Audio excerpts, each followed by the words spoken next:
राधा वल्लभ श्री हरिवंश, राधा वल्लभ श्री हरिवंश। वृंदावनेश्वरी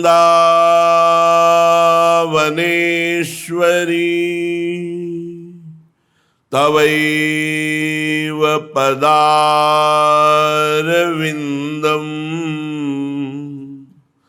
प्रेमामृतैक मकरंद रसौघ पूर्णम, हृद्यर्पितं मधुपते स्मरतापमुग्रं, निर्वापयत् परम शीतलमाश्रयामि,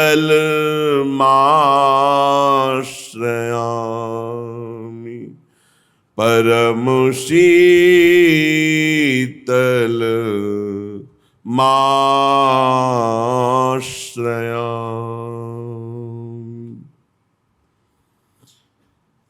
चलते हैं श्रीमद् भागवत महापुराण।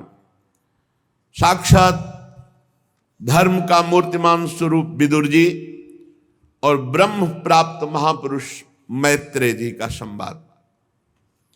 मैत्रेय जी कह रहे कि हे देव, हम आपके चरण कमलों की वंदना करते हैं।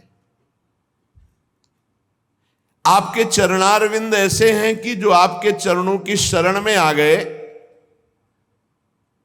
वास्तविक हृदय से, उनको तीनों ताप छू नहीं सकते। दैहिक, दैविक, भौतिक, ये स्पर्श भी नहीं कर सकते जो भगवान की शरण में है। जो श्री चरणों का आश्रय ले लेता है, वो इस अनंत दुखमय संसार समुद्र से सुगमता पूर्वक पार हो जाता है। यह अपार दुखमय संसार समुद्र है। अपार संसार समुद्र मध्य समज्जतो किम शरणम अस्ति, गुरु कृपालु कृपया वदेत श्री विश्वेश्वर पादाम्बुज दीर्घ नौका। इस अपार दुख समुद्र में मैं डूब रहा हूं, कैसे बचूं?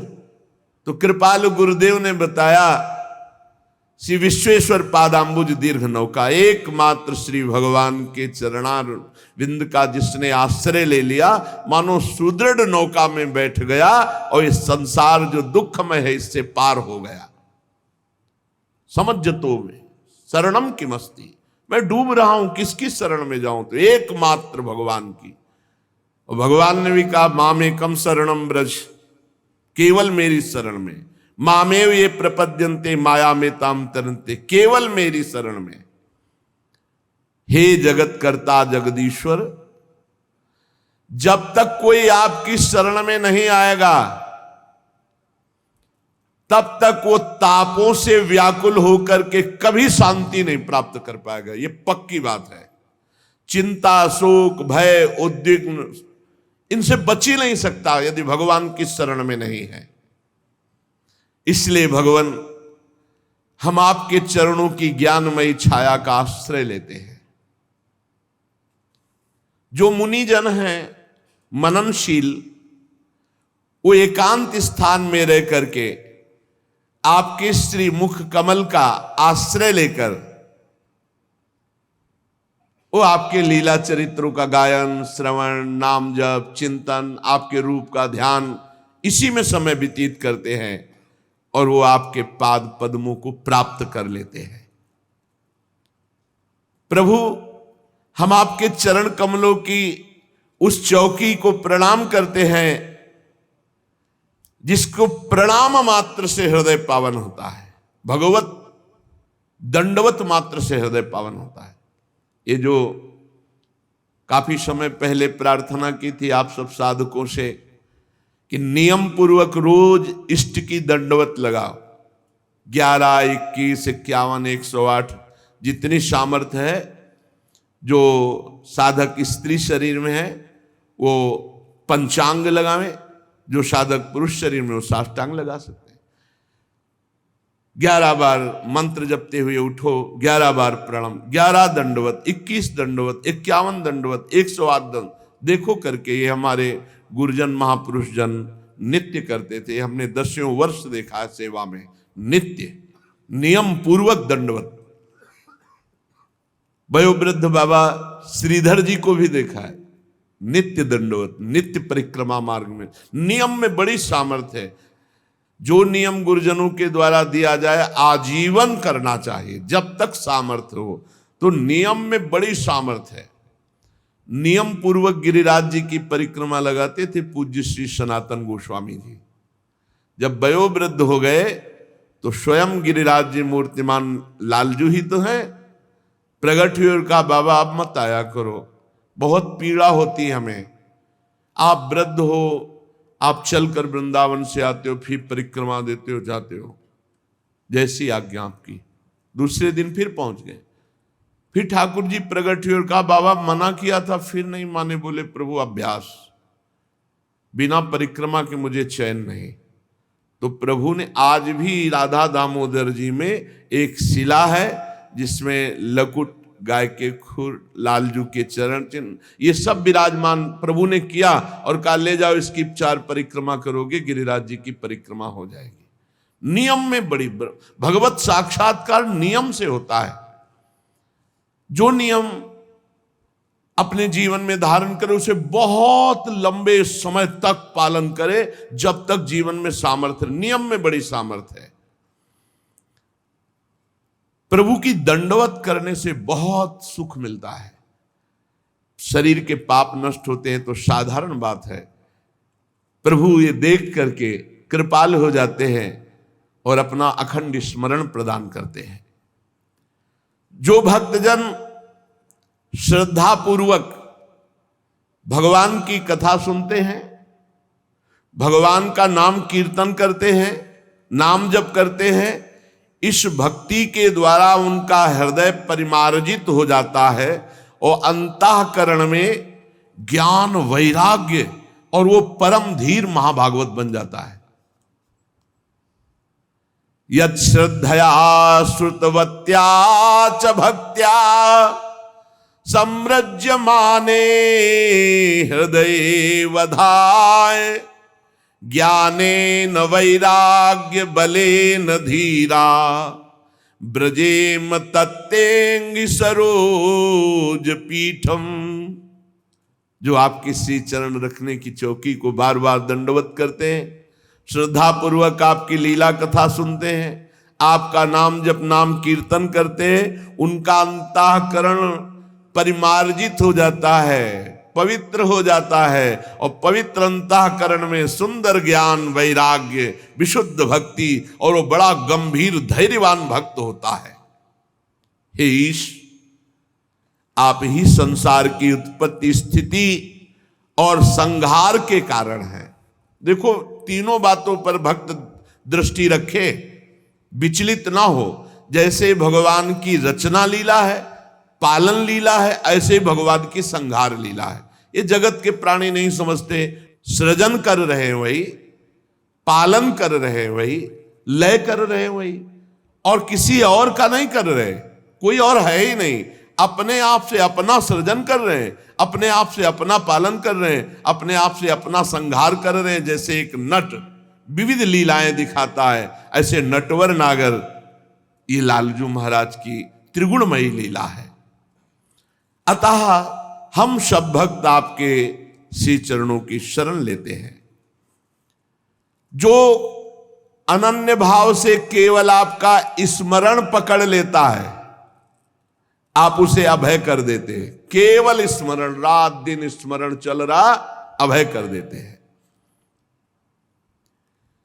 ये जो पुरुष आपके भजन से विमुख हैं वो शरीर आसक्त हो जाते हैं। भगवत विमुख की पहचान देहाभिमान, मैं पुरुष मैं स्त्री, इसमें आसक्त हो जाना।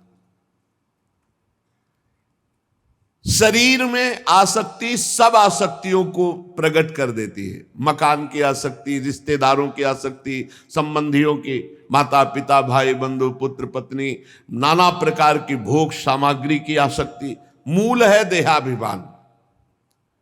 अब ये तुच्छ पदार्थों में इतना अहंकार कर लेते हैं, पूछो मत। गाड़ी में अहंकार, घर में अहंकार, बैंक बैलेंस में अहंकार, रूप में अहंकार, परिवार का अहंकार, बल का अहंकार, अहंकार की मोटी मोटी रस्सियां उसी में अपने को बांध लिए। ममता का दृढ़ दुराग्रह है।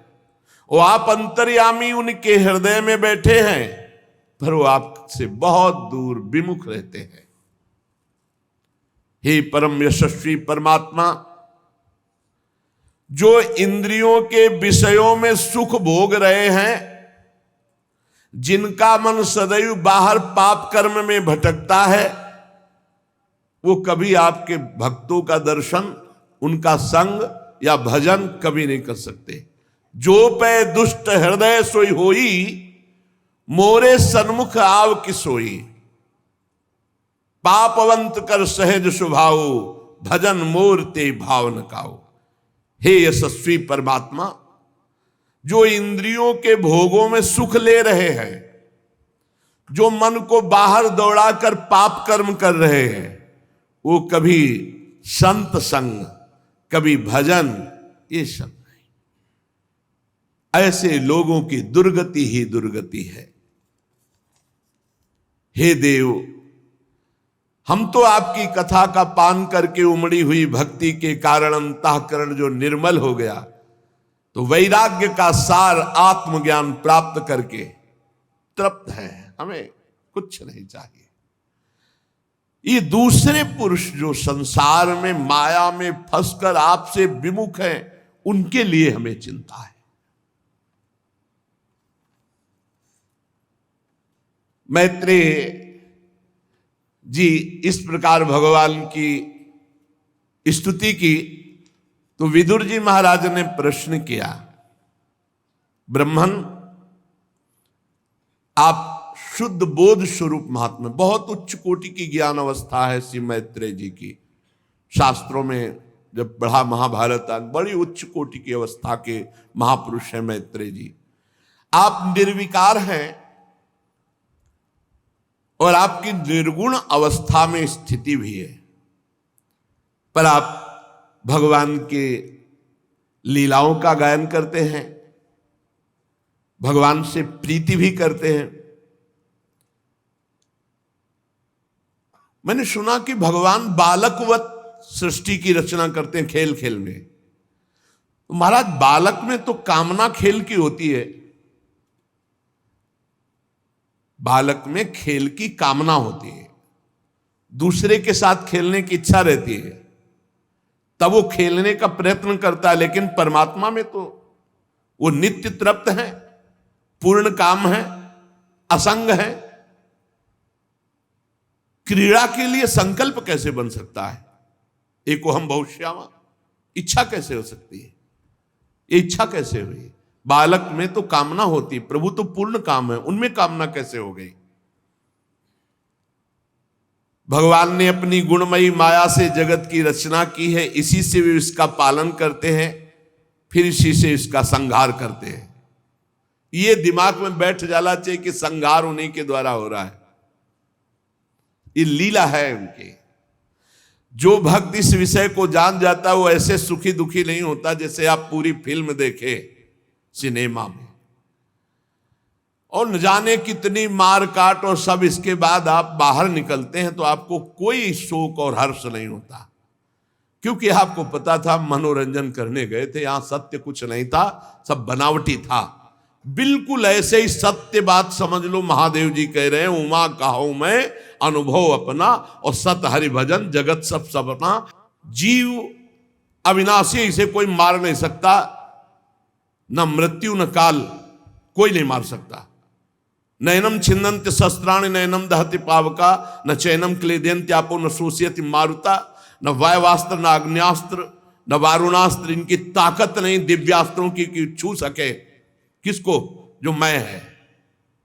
चलो वो नहीं मरा, फिर मरा क्या, बोले शरीर, नहीं ये भी नहीं मरा। अग्नि तत्व में चला गया, वायु तत्व में, जल तत्व में, पृथ्वी तत्व में, आकाश तत्व। कौन मरा? आकृति भर बिगड़ गई, बस परिवर्तन भर हो गया, अपने अपने तत्व में मिल गए। मरा कौन? कुछ नहीं, ब्रह्म। जा सुकृपा सब भ्रम मिट जाई, गिर जा सोई कृपालु रघुराई।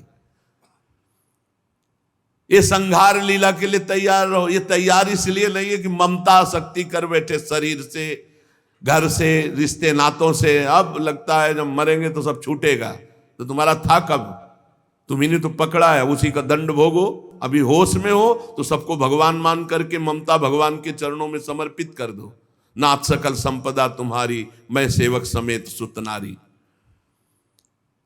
प्रभु जिनके ज्ञान देश काल अथवा अवस्था से अपने आप या किसी दूसरे निमित्त से कभी लोप नहीं होता, वो आप हैं और आपके सिद्ध भक्त हैं। किसी अवस्था में ज्ञान का लोप नहीं होता। दुर्भाग्य है कि ये कर्मों में फंसे हुए जीव आपसे विमुख है। दुर्भाग्य है इनका जो भगवान से विमुख है। ये अज्ञान संकट में पड़ के दुख ही दुख भोगते चले जा रहे हैं। इस मोह की बलिहारी जो बड़े बड़ों को फंसाकर मिट्टी में मिला रही है, बड़े बड़ों को। अरे बुद्धि भ्रष्ट हो जाए, भजन न करे तो क्या नहीं कर सकती, और बुद्धि भगवान में स्थित हो जाए तो क्या नहीं कर सकती। जब ऐसा तत्वज्ञानी विदुर जी महाराज ने प्रश्न किया तो मैत्रेय जी मुस्कुराते हुए भगवान का मधुर स्मरण करते हुए कहा, विदुर जी, आत्मा मुक्त स्वरूप था, है। ये मुक्त स्वरूप भोगों की दीनता और शरीर संबंधी प्रियता में बंध गया है। यही बंधन है। माया का बंधन क्या है? बोले भोगों की, सुख की दीनता, ये भोग भोगने को मिल जाए, और प्रिय शरीर और शरीर के प्रिय संबंधी, यही बंधन है। चाहे भक्ति से काटो, चाहे ज्ञान से काटो, ना काटो तो फिर नरक काटो, भोगना पड़ेगा। यही नरक पहुंचाने का हेतु है, पक्का समझ लो, यही बंधन है। इसीलिए भगवान श्री राम सबसे कहते हैं, जननी जनक बंधु सुतदारा, तन धन धाम सुहृद परिवारा, सबकी ममता ताग बटोरी, मम पद मन ही बांध बर डोरी। किंतु ये समझ में नहीं आती कि मैं बंधा हुआ हूं, यही भगवान की माया है। किसी को समझ, पूछो बंधन है क्या? क्या बंधन है? हम स्वतंत्र हैं, हम क्या, हमें क्या बंधन है? उसको समझ में नहीं आता। और जिसको समझ में आ गया कि बंधन है, हाय हाय मच जाता है। मुमुक्षुता जागृत हो जाए, हाय हाय मच जाएगा। या भगवत प्राप्ति की लालसा जागृत हो जाए तो चैन नहीं मिलेगी। नहीं खान पान ते भावे है, किसके लिए? ये शरीर तो नाशवान, छूटने वाला, मुझे तो इससे छूटना है ना, इस शरीर से छूटना है, इस शरीर के राग से छूटना है। जिस प्रकार स्वप्न देखने वाले पुरुष को स्वप्न में सर काटा जा रहा है तो उसे सत्य भास रहा है। स्वप्न में जब सर काटा जाता है, प्रतीयत उपदृष्टु स्वशिरस छेदनादि कहा, जो सपने सिर काटे कोई तो सत्य ही तो प्रतीत होता है। असत्य कब प्रतीत हुआ? जब जगा, बिन जागे दुख दूर न होई। उसी प्रकार जीव को कोई बंधन नहीं है, पर अज्ञानवश मोह निद्रा होने के कारण ये स्वप्न दिखाई दे रहा है। स्त्री पुरुष, कर्म बंधन, शुभ अशुभ, नरक स्वर्ग, ये सब झूठा, ना था न रहेगा। जो बीच में भास रहा है असत्य है। ब्रह्म सत्यम जगन मिथ्या, उपनिषद सूत्र। ये अज्ञानवश भास रहा है। हे विदुर जी, यदि ये कहा जाए कि जब है नहीं तो इसकी प्रतीत क्यों होती है? प्रतीत क्यों होती है? बोले यही भगवान की माया है, जो है नहीं उसकी प्रतीति करा दे। देखो महाराज युधिष्ठिर की सभा में मैदानों ने एक रचना रची थी कि जो थल था पृथ्वी, उसमें बड़ा निर्मल जल भरा हुआ दिखाई दे रहा था, और जो जल था वो सूखी पृथ्वी जैसी दिखाई दे रही थी। जब दुर्योधन देखा कि सामने जल है तो वस्त्र समेट लिए और पैर रखा तो सूखी पृथ्वी, तो सब हंस दिए। अब आगे पृथ्वी दिखाई दी तो कपड़े छोड़ दिए तो सब जंब से उसी में गिर गया, भींज गया, तो सबने हंस दिया। वहीं से तो महाभारत की नींव पड़ गई। एक मैदानों ने जो छोटी माया जानता है ऐसी रचना रच दी, जो महामायावी भगवान श्री हरि है उनकी ये माया है। जो नहीं है पर भास रहा है यही भगवान की माया है, जो है वो दिखाई नहीं दे रहा है यही भगवान की माया है। किसी भी स्थिति में आत्मा को कभी कोई कष्ट नहीं होता। जैसे चंद्रमा आकाश में है और जल में प्रतिबिंब पड़ रहा है, अब लाठी मारो खूब, चंद्रमा को चोट लगेगी क्या? बिल्कुल ऐसे ही आपका स्वरूप कभी किसी दुख से नहीं, पर अपने स्वीकार कर लिए हैं देह को, तो हमें भूख लगती, प्यास लगती है, हमें सोच लगती, लघुशंका लगती, नींद लगती है, हमें गर्मी ठंडी मान, सारे दुखों की बंधन की जड़ है ये शरीर का अपनापन। महाराज इसकी निवृत्ति कैसे होती है? तो कह रहे हैं सावई निवृत्ति धर्मेण वासुदेवानुकंपया। सबसे पहली बात है कि इस माया की निवृत्ति भगवान की कृपा से होती है। भगवान की कृपा से अहंकार पहले नाश। आप किसी साधन से इसकी निवृत्ति कर पाए? असंभव। नाथ जीव तव माया मोहा और सो निस्तरी तुम्हारी छुआ, तुम्हारे ही कृपा दुलार से। अब भगवान की कृपा कैसे प्राप्त हो? सबसे पहली बात है वासुदेवानुकंपया। भगवान की अनुकंपा से ही इस माया से मुक्त हुआ जा सकता है। मत प्रसादात तरिष्यति, मेरे कृपा प्रसाद से तर जाएगा। अब भगवान की कृपा कैसे प्राप्त करे? रामचरितमानस में लिखा है, मन क्रम बचन छाड़ी चतुराई ओ भजत कृपा करी है रघुराई। मन वचन कर्म से कपट त्याग कर भगवान की शरण में होके भजन करो। सावई निवृत्ति धर्मेण वासुदेवानुकंपया भगवद भक्ति योगेन तिरोधत्ते सनैरे। शब्द पर ध्यान देना, धीरे धीरे विषयों का त्याग करते हुए। सनई सनई सहत सहत बाढ़े भगति। भगवान की जब कृपा होती है तो मन वचन कर्म से भगवान की शरणागति प्राप्त होती है। वो धीरे धीरे विषयों का त्याग करता जाता है। धीरे धीरे एकदम कोई संकल्प ना ले, धीरे धीरे जितना त्याग होता जाए उसको बिल्कुल ब्रेक मारता जाए, दोबारा स्वीकार न करे, जितना त्याग करता जाए आगे बढ़ता जाए। ऐसे त्याग की प्रवृत्ति पुष्ट होती है। और एकदम कसम खाए आज के बाद कुछ नहीं, 4-6 दिन 10 दिन महीना भर मुंह भरा फिर उसी में गिर पड़ोगे, ये सिद्धांत नहीं। धीरे धीरे क्रमशः सहत सहत बाढ़े भगति गिरे तनु गुरु हितगार। धीरे धीरे इंद्रियों को विषयों से हटाकर साक्षी परमात्मा श्री हरि में निश्चल भाव से स्थित करे।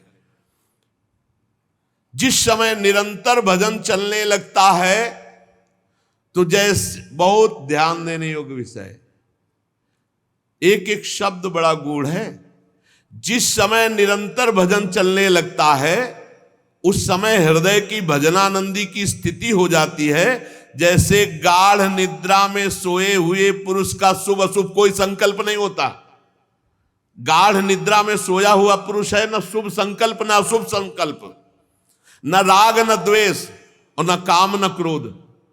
निद्रा में, स्वप्न में हो सकता है, गाढ़ निद्रा में नहीं। ऐसे ही गाढ़ निद्रा की स्थिति जागृत में होती उस महापुरुष की जिसका निरंतर भजन चलता है, जो भगवत कृपा पात्र अपने चित्त को भगवान वासुदेव में, प्रियालाल में स्थित कर देता है। वो गाढ़ अवस्था ऐसी होती है। कभी 2-4 मिनट के लिए भी आई होगी तो आप समझ रहे होगे, नहीं तो नहीं समझ पाओगे। जागृत अवस्था में जैसी गाढ़ निद्रा में स्थिति, ऐसे जागृत अवस्था में चलते फिरते देखते हुए भी वो संकल्प रहित, शुभ अशुभ चिंतन रहित एकमात्र परमात्माकार स्थिति, उसे तुरीय अवस्था कहते हैं। जो सारे क्लेशों को सर्वथा के लिए नष्ट कर देती है। ये स्थिति कैसे होती है? निरंतर भगवान के सुमिरन से।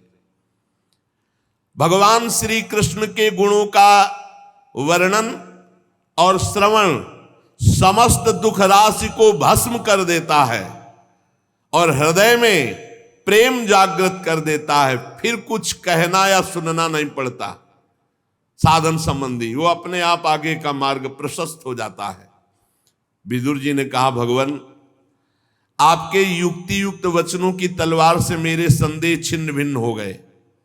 अब मेरा चित्त भगवान की स्वतंत्रता और जीव की परतंत्रता को खूब अच्छी तरह समझ रहा है। विद्वान, आपने ये बात बहुत ठीक कही कि जीव को जो क्लेशादि की प्राप्ति होती है उस शरीराभिमान के कारण होती है, और ये शरीराभिमान समस्त दोषों का मूल है। संस्कृति मूल शूल प्रदनाना सकल शोकदायक अभिमाना, और इसका आधार है शरीराभिमान का माया भ्रम। क्लेश मिथ्या निर्मूल, मिथ्या निर्मूल क्लेश, क्योंकि इस विश्व को फंसाने वाली माया के अतिरिक्त और कोई नहीं है। महाराज, मैं देख रहा हूं इस संसार में 2 प्रकार के लोग सुखी हैं। एक तो पागल, पागल है ही तो उसको क्या सुख दुख का मतलब, और दूसरा ब्रह्मबोध संपन्न। ये बीच वाले सब दुखी है, जो कुछ ज्ञान कुछ अज्ञान, ये सब दुखी है। सुखी कौन है? जो एकदम कनेक्शन खत्म, फुटपाथ में बैठा है तो कबाड़ बटोर रहा है तो वो मस्त है, और या जो भगवत प्राप्त है वो मस्त है। बीच वाले ही सब, बीच की श्रेणी के जितने मंजरेड हो, ये सब बड़े संशयापन्न और दुखी हैं, दुख ही दुख भोगते हैं। या तो भगवत प्राप्त ब्रह्मबोध महापुरुष, और या एकदम कनेक्शन खत्म पागल, ना अपने शरीर से कनेक्शन है ना संसार से। मनाया धुन्ना उठा लिया, मनाया कुल्लड़ उठा लिया, मनाया फुटपाथ में बैठे, जो देखो ना उनके, हम तो काशी में देखा है कई ऐसे अवधूत महापुरुष और कई ऐसे कनेक्शन है, किसी से कनेक्शन नहीं। कुल्लड़ उनके ऊपर चाय का मार रहे हैं लोग, हंस रहे, मस्त है, उनको कोई फर्क नहीं। कई शरीर में घाव है, मक्खियां मिलमिला रही फुटपाथ में। या तो एकदम पागल सुखी है, एकदम पागल, और या एकदम ब्रह्मबोध, ये बीच वाले सब दुखी है। विदुर जी महाराज कह रहे हैं, ब्रह्मन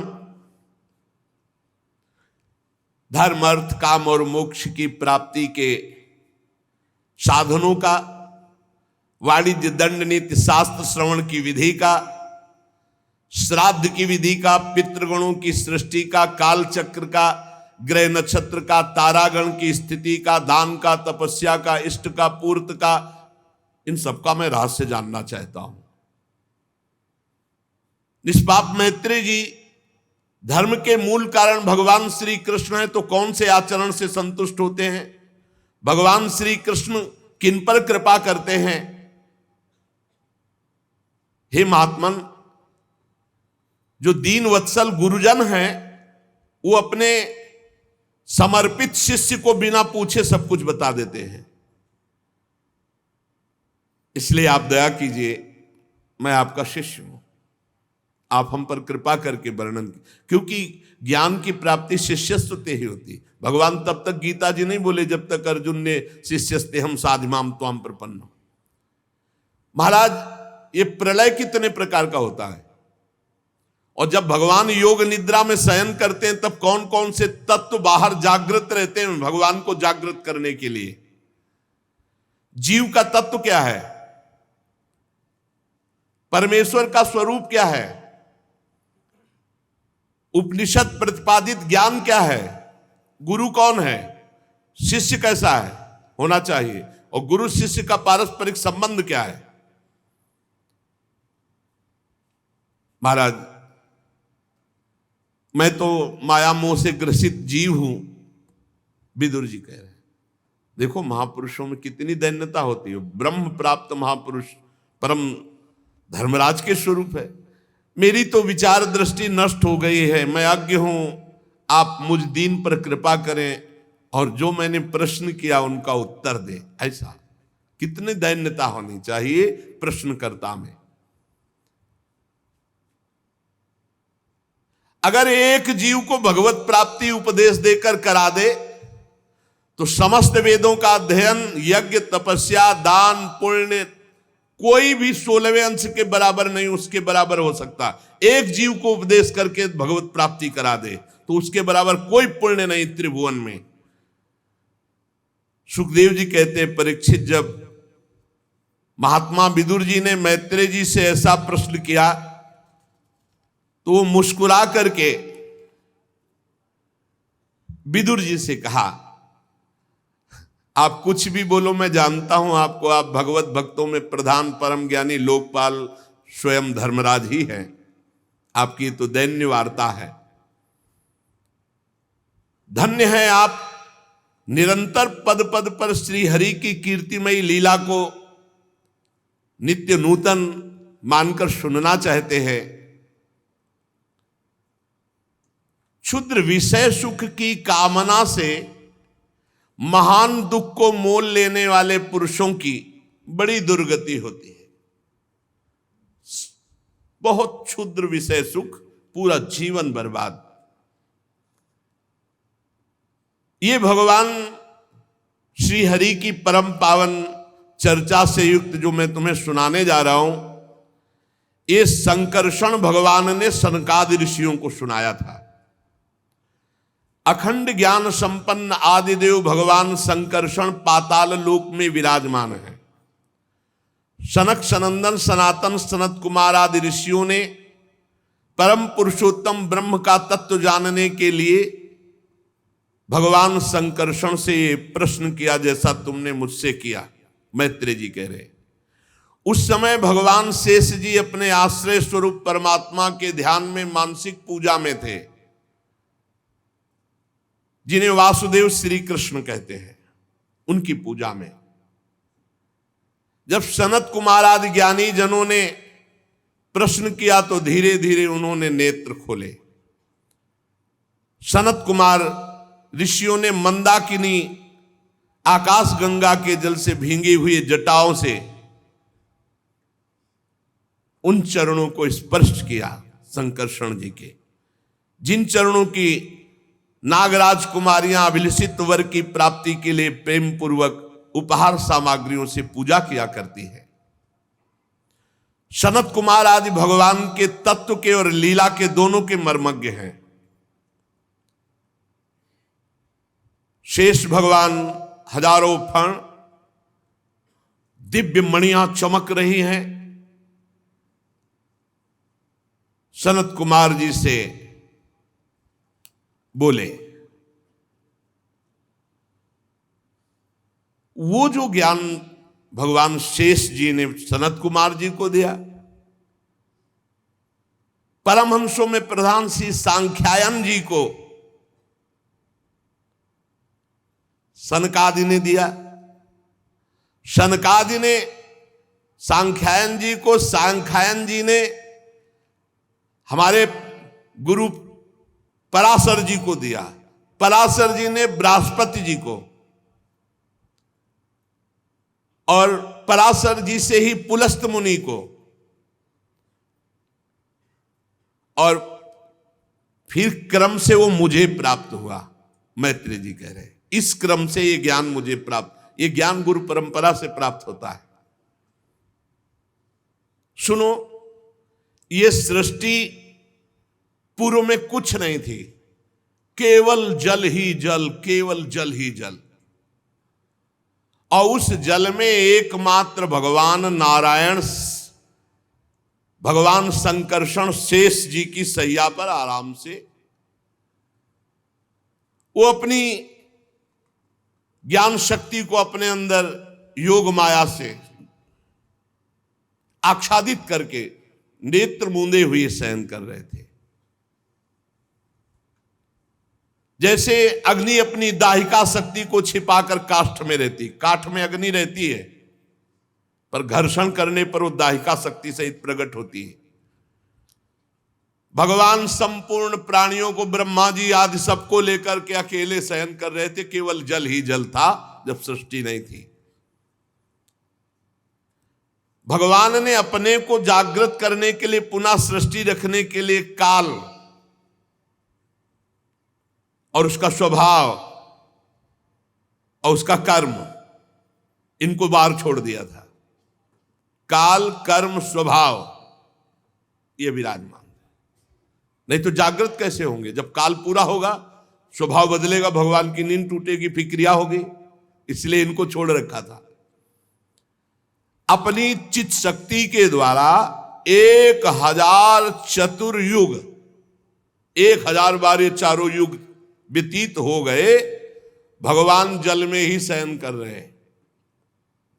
तब काल शक्ति ने स्वभाव और कर्म को प्रेरणा की, तो भगवान के नाभि से कमल प्रकट हो गया, भगवान के नेत्र खुले और नाभि से कमल प्रकट हुआ। वो सूक्ष्म तत्व कमल कोश ऊपर उठता गया, हजारों सूर्यों के समान तेजस्वी महान जलराशि के ऊपर आकर दे दीप्यमान हुआ। उसी में भगवान का दूसरा स्वरूप कमल के ऊपर प्रकाशित हुआ। बिना पढ़ाए संपूर्ण वेदों का ज्ञान जिनको, उन्हें स्वयंभू ब्रह्मा नाम से कहा गया। अब वो कमल की गद्दी में बैठे ब्रह्मा जी आंख फाड़ करके चारों तरफ गर्दन घुमाई तो 4 मुख हो गए।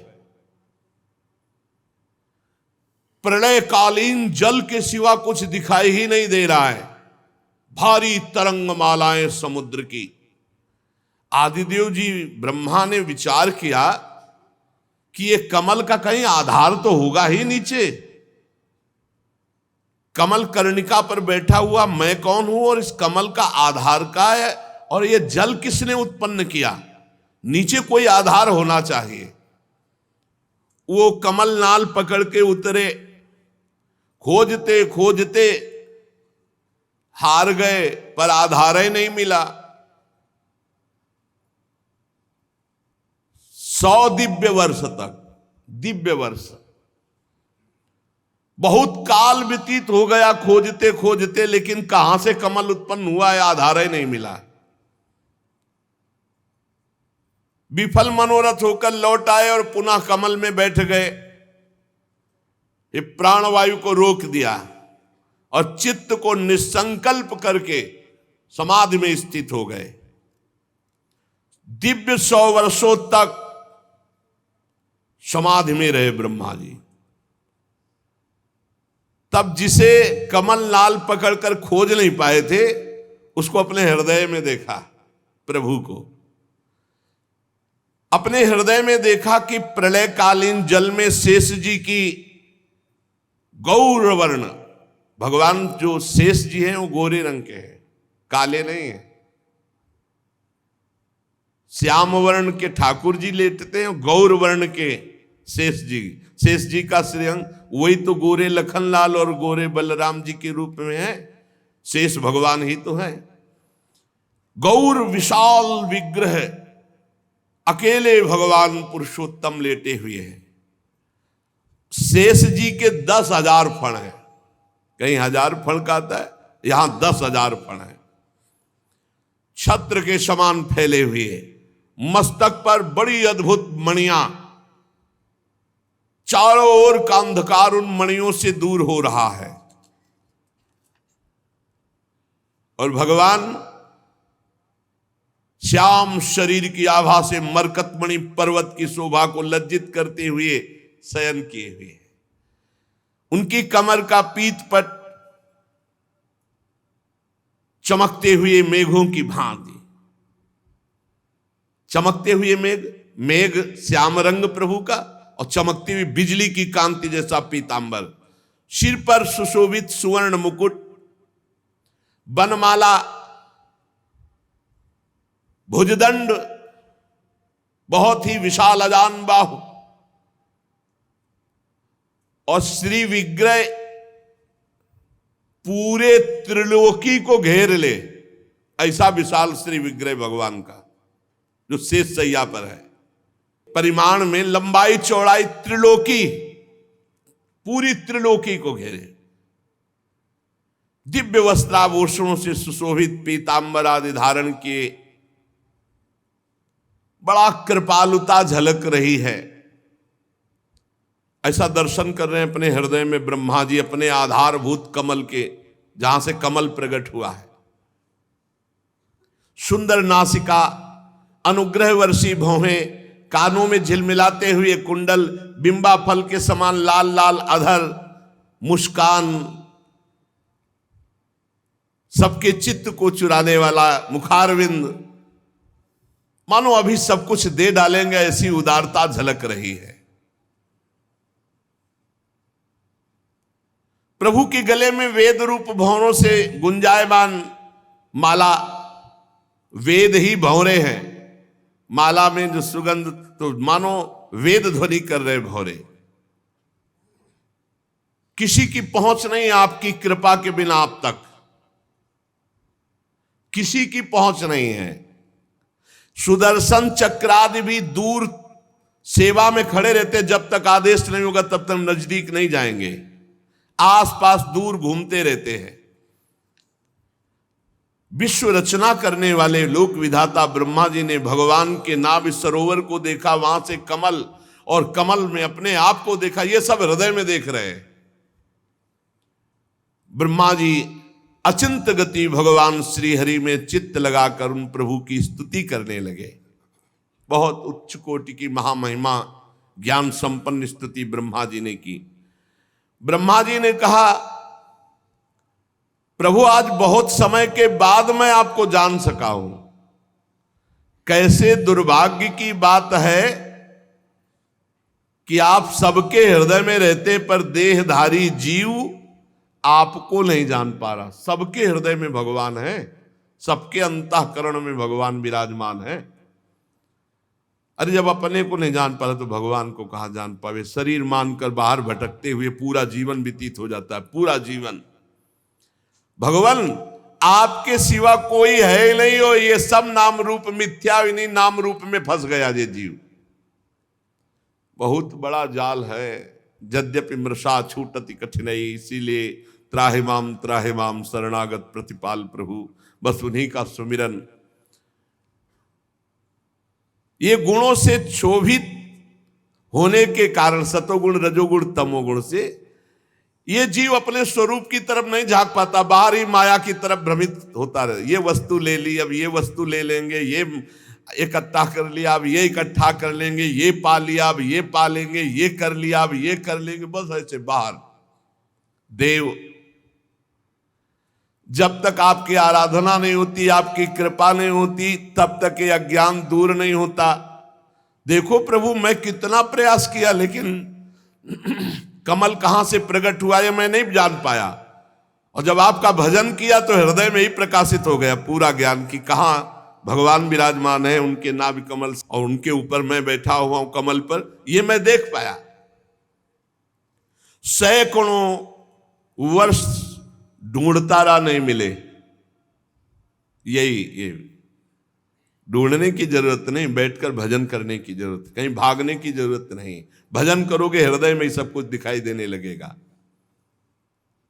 हे परमात्मन, आप जो आनंद मात्र भेद रहित अखंड तेजो स्वरूप हैं, मैं आपको भिन्न नहीं समझता। जब ज्ञान होता है तो जानत तुम्हें तुम्हें हो जाए, भिन्न नहीं है।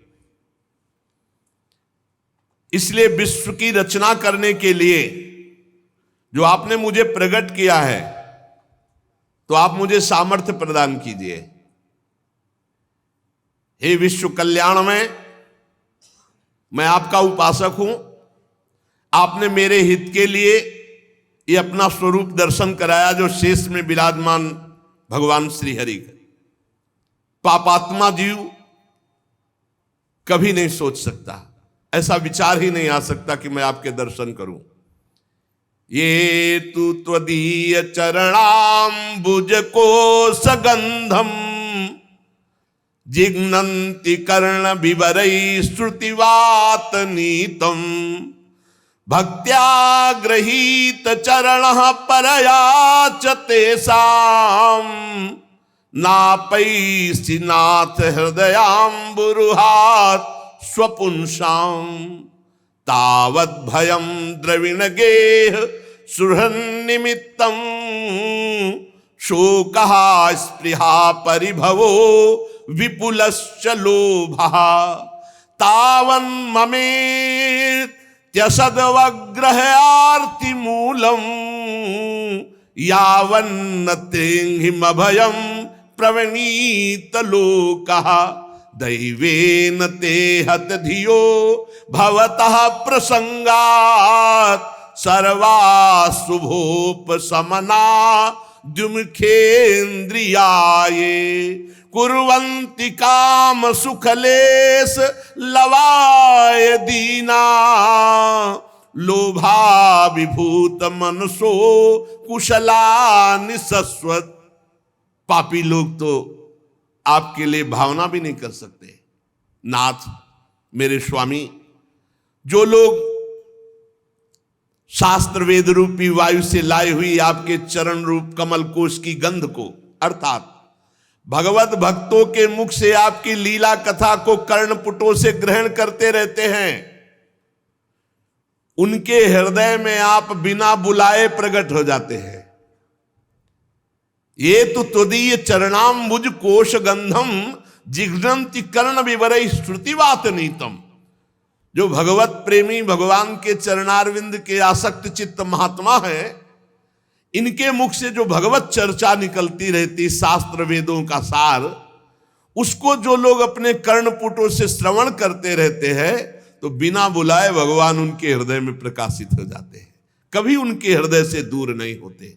भक्त्याग्रहीत चरणया परयाच तेषाम, वो भक्ति रूपी पराभक्ति रूपी डोरी से आपके चरणों को बांध लेते हैं।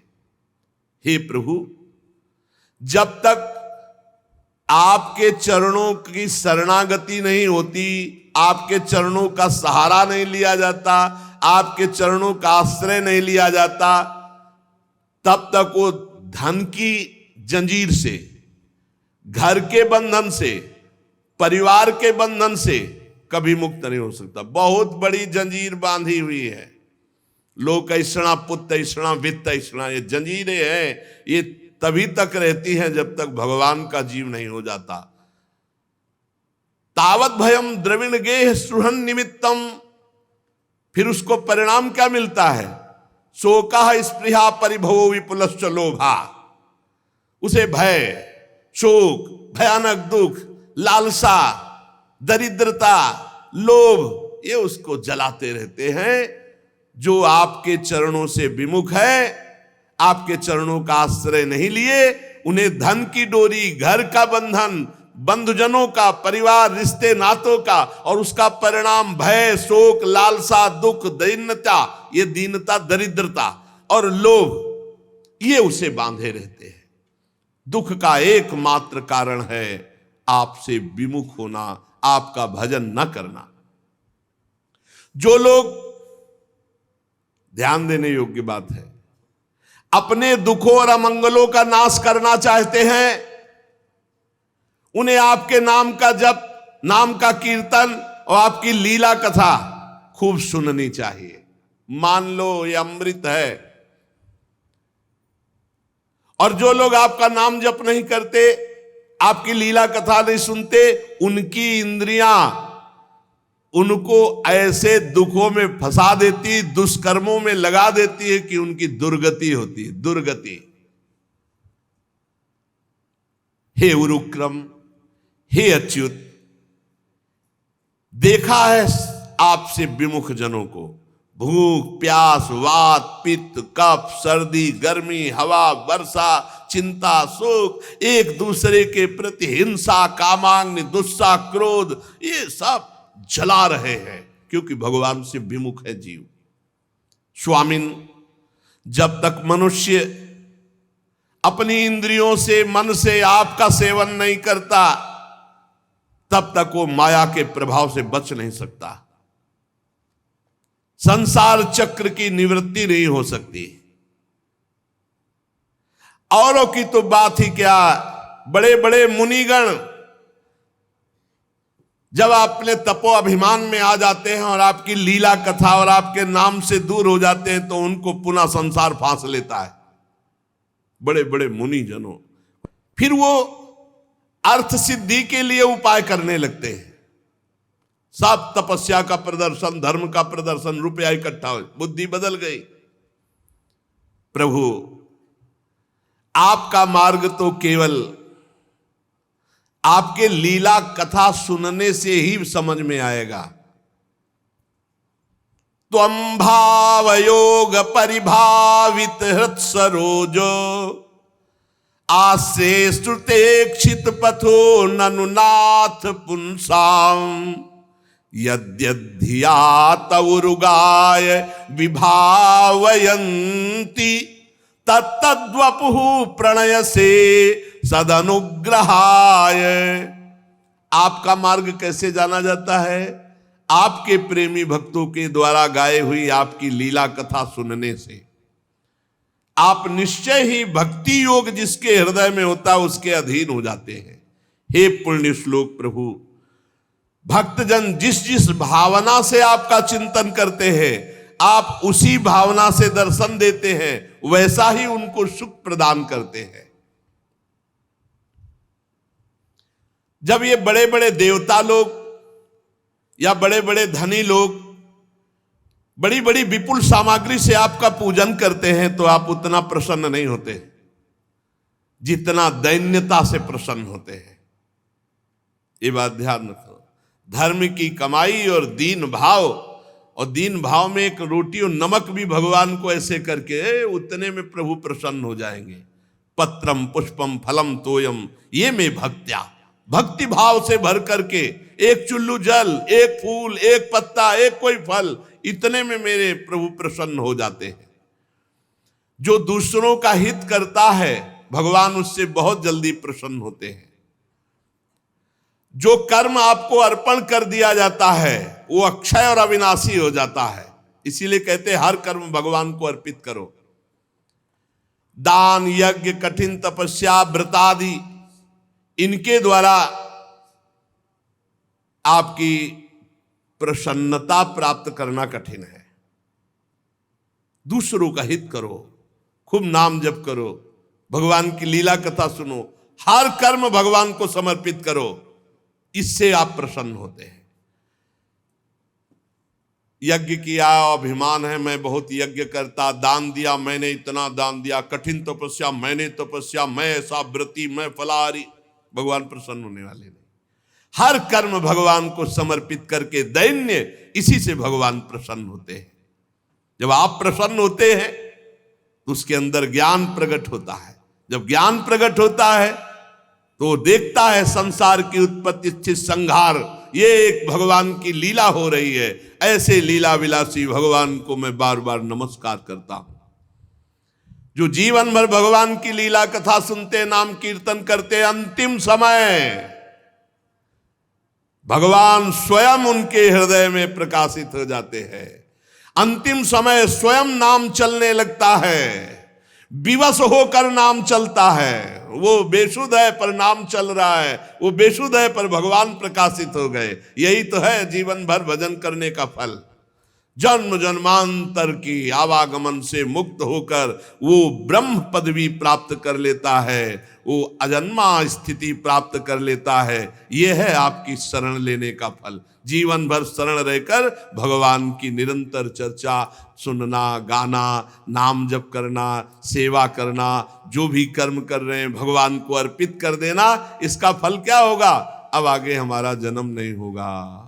इसी जन्म में अंतिम समय भगवान के दर्शन अगर पूरे जीवन में नहीं हुए तो इसमें लिखा हुआ है प्राण त्यागते समय विवश होकर नाम चलेगा और भगवान स्वयं प्रकाशित हो जाए। जीवन भर मेहनत की है, अब आखिरी भगवान बनाते हैं। जीवन भर प्रपंच और नाना प्रकार के विषय भोगें तो वो ही आएंगे चिंतन में, भगवान तो आएंगे नहीं। इसीलिए कह रहे हैं कि जितना समय बचा है अब नाम जप करो, भगवत कथा कीर्तन सुनो, गाओ, खूब जीवन को आनंदमय कर लो। अगर चूक हो गई तो भाई फिर सुअर कुत्ता बन के भजन नहीं होने वाला, मानव देह में ही भजन होता है। श्री ब्रह्मा जी भगवान की और आगे स्तुति कर रहे, सुशेष चर्चा आगे। श्री राधा वल्लभ लाल की।